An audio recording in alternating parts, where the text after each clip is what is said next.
قال اللہ تعالی یسقون من رحیق المختوم القرآن الرحیق المختوم رابطہ عالم اسلامی مکہ مکرمہ کے زیر اہتمام منعقدہ سیرت نگاری کے عالمی مقابلہ میں اول آنے والی عربی کتاب کا اردو ترجمہ و تصنیف مولانا صفی الرحمن مبارک پوری۔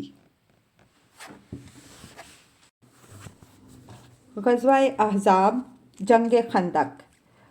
پھر اسی موقع پر بعض منافقین کے نفاق نے بھی سر نکالا، چنانچہ وہ کہنے لگے کہ محمد صلی اللہ علیہ وسلم تو ہم سے وعدے کرتے تھے کہ ہم کیسر و کسریٰ کے خزانے پائیں گے، اور یہاں یہ حالت ہے کہ پیشاب پاخانے کے لیے نکلنے میں بھی جان کی خیر نہیں۔ بعض اور منافقین نے اپنی قوم کے اشراف کے سامنے یہاں تک کہا کہ ہمارے گھر دشمن کے سامنے کھلے پڑے ہیں، ہمیں اجازت دیجیے کہ ہم اپنے گھروں کو واپس چلے جائیں کیونکہ ہمارے گھر شہر سے باہر ہیں۔ نوبت یہاں تک پہنچ چکی تھی کہ بنو سلمہ کے قدم اکھڑ رہے تھے اور وہ پسپائی کی سوچ رہے تھے۔ ان ہی لوگوں کے بارے میں اللہ تعالیٰ نے یہ ارشاد فرمایا ہے، اذ یقول المنافقون والذین فی قلوبہم مرض ما وعدنا اللہ ورسولہ الا غرورا وَإِذْ قَالَتْ طَائِفَةٌ مِّنْهُمْ يَا أَهْلَ يَثْرِبَ لَا مُقَامَ لَكُمْ فَارْجِعُوا وَيَسْتَأْذِنُ فَرِيقٌ مِّنْهُمُ النَّبِيَّ يَقُولُونَ إِنَّ بُيُوتَنَا عَوْرَةٌ وَمَا هِيَ بِعَوْرَةٍ إِن يُرِيدُونَ إِلَّا فِرَارًا۔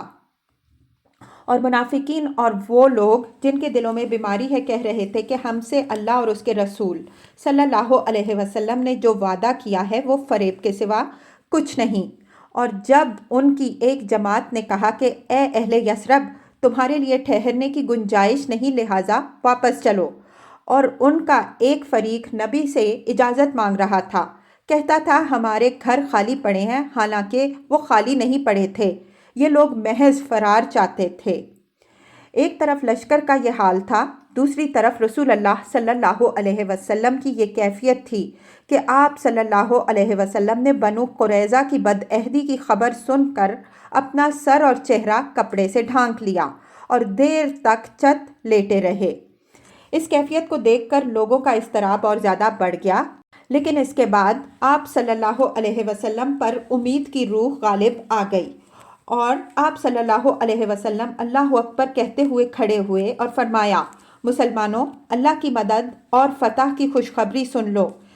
اس کے بعد آپ نے پیش آمدہ حالات سے نمٹنے کا پروگرام بنایا اور اسی پروگرام کے ایک جز کے طور پر مدینہ کی نگرانی کے لیے فوج میں سے کچھ محافظ بھیجتے رہے تاکہ مسلمانوں کو غافل دیکھ کر یہود کی طرف سے عورتوں اور بچوں پر اچانک کوئی حملہ نہ ہو جائے۔ لیکن اس موقع پر ایک فیصلہ کن اقدام کی ضرورت تھی جس کے ذریعے دشمن کے مختلف گروہوں کو ایک دوسرے سے بے تعلق کر دیا جائے۔ اس مقصد کے لیے آپ صلی اللہ علیہ وسلم نے سوچا کہ بنو غطفان کے دونوں سرداروں عیینہ بن حسن اور حارث بن عوف سے مدینے کی 1/3 پیداوار پر مصالحت کریں تاکہ یہ دونوں سردار اپنے اپنے قبیلے لے کر واپس چلے جائیں اور مسلمان تنہا قریش پر جن کی طاقت کا بار بار اندازہ لگایا جا چکا تھا ضرب کاری لگانے کے لیے فارغ ہو جائیں۔ اس تجویز پر کچھ گفت و شنید ہوئی، مگر جب آپ صلی اللہ علیہ وسلم نے حضرت سعد بن معاذ اور حضرت سعد بن عبادہ رضی اللہ عنہما سے اس تجویز کے بارے میں مشورہ کیا تو ان دونوں نے بیک زبان عرض کیا کہ یا رسول اللہ صلی اللہ علیہ وسلم، اگر اللہ نے آپ صلی اللہ علیہ وسلم کو یہ حکم دیا ہے تب تو بلا چون و چرا تسلیم ہے، اور اگر محض آپ صلی اللہ علیہ وسلم ہماری خاطر ایسا کرنا چاہتے ہیں تو ہمیں اس کی ضرورت نہیں۔ جب ہم لوگ اور یہ لوگ دونوں شرک و بت پرستی پر تھے تب تو یہ لوگ میزبانی یا خرید و فروخت کے سوا کسی اور صورت سے ایک دانے کی بھی طمع نہیں کر سکتے تھے، تو بھلا اب جب کہ اللہ نے ہمیں ہدایت اسلام سے سرفراز فرمایا ہے اور آپ صلی اللہ علیہ وسلم کے ذریعے سے عزت بخشی ہے، ہم انہیں اپنا مال دیں گے؟ واللہ ہم تو انہیں صرف اپنی تلواریں دیں گے۔ آپ صلی اللہ علیہ وسلم نے ان دونوں کی رائے کو درست قرار دیا اور فرمایا کہ جب میں نے دیکھا کہ سارا عرب ایک کمان کھینچ کر تم پر پل پڑا ہے تو محض تمہاری خاطر میں نے یہ کام کرنا چاہا۔ پھر